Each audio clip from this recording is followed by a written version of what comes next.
Hey, it's TimeSpark11 with a list of the most useful hidden items in Xenoblade Chronicles 2. So these are all items where you wouldn't know to look for them. Some you may have to go a bit out of your way for. Whether you're playing for the first time as a new player or you're doing Bringer of Chaos and want all the perks you can get, I'll have everything time-stamped by region for everything you can find in that region. And thanks to Armag and Rides of the Xenoblade Discord for helping compile this list. Probably not a perfect list. If there's anything I've missed, then leave it in the comments, and I may end up doing a part 2. So as a general rule, I'm not going to be including anything from quests, with one exception, or merc missions. Since those rewards are clearly listed, you don't have to go out of your way to find them. It's pretty obvious where you obtain them and how you obtain them. So not going to be counting anything from quests, with the only exception being on Bringer of Chaos. You really want to get the wolf shoes plus agility item from one of the first quests in Argentum before you head out to the ancient ship, because the Malos and Brog fights are absolute pain if you do not have the agility item there. So we'll be starting off in Gormott with Torgoth. There's 2 in Gormott. One of them you can obtain in Chapter 2. The other you reasonably can't obtain until Chapter 3. We're going to be starting off with the one in Chapter 3 because it's closer. Now, you can technically obtain this in Chapter 2, but you reasonably won't be, because it requires a field check, I believe, of level 2 Super Strength and level 2 Nopon Wisdom, which you probably won't have until Chapter 3, since you'll need to be upgrading Poppy a bit to have those. So over here, the chest, it's a barrel, I think. Not here anymore since I obtained it already, obviously. But over here, there's the field check barrel for a wood chip. Wood chip is huge auto attack stat damage. Well, huge auto attack stat, meaning huge damage in Chapter 3. It's much higher than most of the other things you'll have in Chapter 3. So you really want to grab that, especially for the Malos-Akos fight. It's particularly useful on Corvin, I would say, since Corvin is one of the most useful things in that fight. But yeah, you can grab that as soon as Poppy is upgraded to level 2 field skills. Now the second thing in Gormott, this one's available as soon as you reach the upper level of Gormott, so early Chapter 2. Heading out from Torgoth. And you don't even have to reach Torgoth to actually obtain this, but for simplicity, we're showing how to get it from Torgoth. You go out across the Plains of Evening Calm, where Rotbart is going to destroy you in the early game, so you want to avoid Rotbart. Look for the lantern over here, lantern marking the space to go in. Go into this little cave, climb up the vines.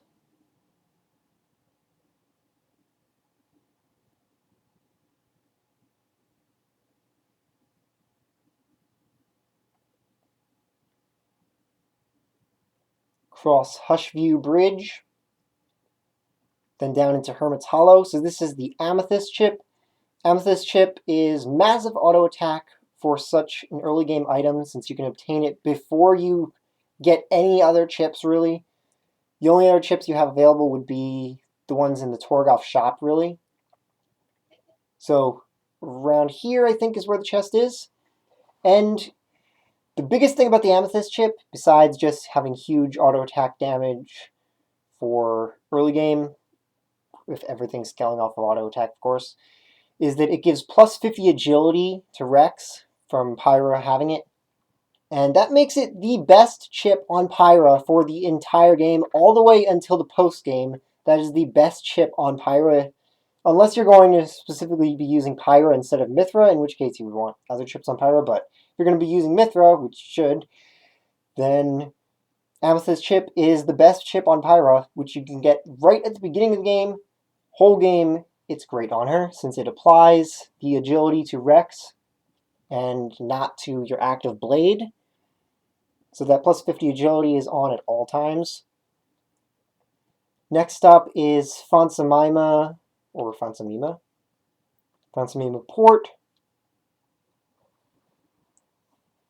Also, the Amethyst chip has no field checks on it, so you can just grab it without having to do anything, unlike the wood chip, which first requires you to upgrade Poppy. So go to the end of the port here. This one isn't really out of the way, but it is a bit hidden. So all the way at the end, there's all these boxes. Go around, and over here is a chest. No field checks on it. In this chest is a Hunter's Chemistry. So Hunter's Chemistry, one of the best aux core effects in the game. Works no matter what blade you put it on, so it's always extremely useful. Another thing that's also very good to put on Pyra, since she works as a free stat stick for Mithra, since if you put plus stats on her or Hunter's Chemistry, they apply to Rex and not to the active blade. Next up is Mor Ardain. Old Factory. This is going to be late into Chapter 4 that you can obtain this. Suspended Pathway that you get from sliding down the trash chute.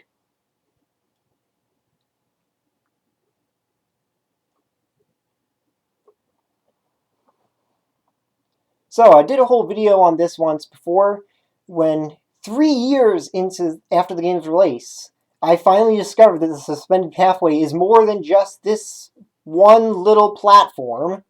It's an actual suspended pathway. I was so dumb.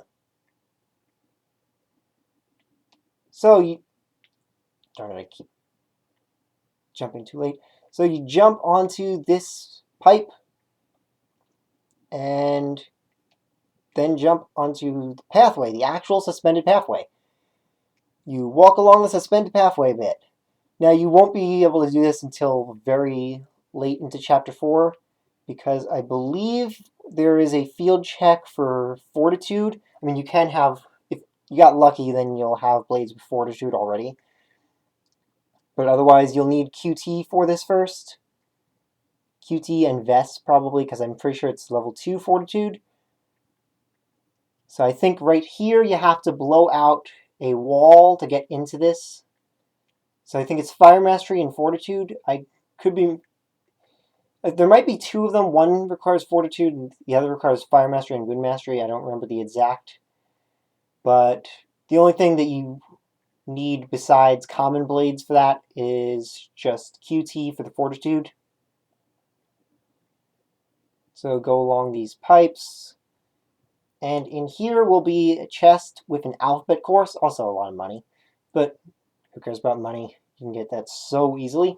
So you get an alphabet course for 25% increase in weapon points weapon points obtained in battle. So that'll mean you can get arts upgraded much faster. So that's a very useful item to have, the alphabet course. Next up will be Temperantia.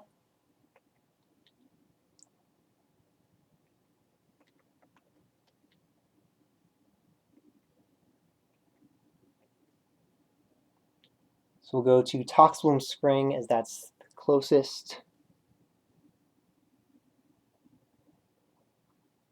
Also, while it's not hidden or out of the way at all, I'll just briefly mention, since someone's definitely going to bring it up.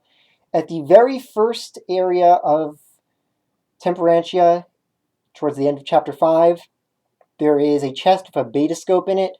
Betascope, one of the best items in the game. You absolutely want to grab the Betascope. It's pretty in your face, not hidden at all, really.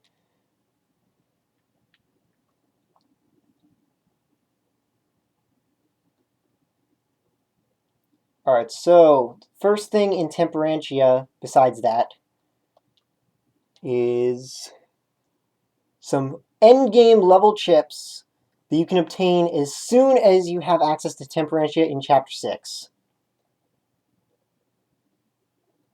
That is in the Jagron Citadel. So this area is filled with level 80, 90 something enemies, but you can avoid them and easily obtain these endgame items really, really early on. So you go through here, you just cling to the wall and wait for this guy to walk the other direction. So I don't have to actually wait for him right now since I'm level 99. But you can do this when you're like level 30 something, level 40 something. It's probably around the time when you first have access to this. So you just cling to the wall here so that you don't get aggroed by any of these Jagrons. You walk over here, and then there is a... I actually never obtained this. Yeah, so you can see Fortitude and Earth Mastery. You need level 4 Earth Mastery and level 2 Fortitude. Very easy to have that Earth Mastery between Wolfric and just a couple Common Blades. And then you get 3 Shining Star chips from this. These are massive endgame level auto attack stats. I personally like putting them on QT, Alpha, and Brigid since you want your tanks dealing the most damage so that they can actually keep aggro. But you can put them on whoever you want. I would say the best things to put them on, though, are Alpha, QT, and Brigid. And then the last thing that we're going to obtain in Temperantia is over here. I don't even need to bother going over here. So in this location, when you get over here, there is Pepito enemies. I believe just a single one that's in there. So you can kill it, and it drops Mirror Matter chips. Mirror Matter chips normally not obtained until late Chapter 8. But you can... or mid-Chapter 8. But you can get them as early as Chapter 6 by killing the Pepito here, because Pepito are really weak enemies, so you don't really need to worry about fighting it, even if you're much lower level than it. You're not guaranteed to get anything, though, so I'd say this is only if you really want to farm for it. All the other things I've listed, you just go and find them. This one is something you have to farm, though, and that is early Mirror Matter chips, the second highest crit rate chip in the game, and the best crit chip for anyone until endgame when you have access to Moon Matter chips. So that is it for my list of hidden items, useful hidden items that you can find in Xenoblade 2. Again, if I've missed anything, then leave a comment and I may end up doing a part 2. So I'd say out of everything here, the Amethyst chip and the Shining Star chips are the most important things on this list. The Beta Scope is also really important, but that's more of an honorable mention than something that's actually hidden. So your Shining Star chips and the Amethyst chips, most important things on this list. Things you absolutely want to get, especially if you're playing on Bringer of Chaos. If you're not playing on Bringer of Chaos, then they're not too important. And, I mean, none of these things are too important below Bringer of Chaos, because the game is pretty easy below Bringer of Chaos. But if you are on Bringer of Chaos, then you really want to get most of the things on this list, because they're all huge helps. Shining Star chip will remain the best chips that you have until the post-game.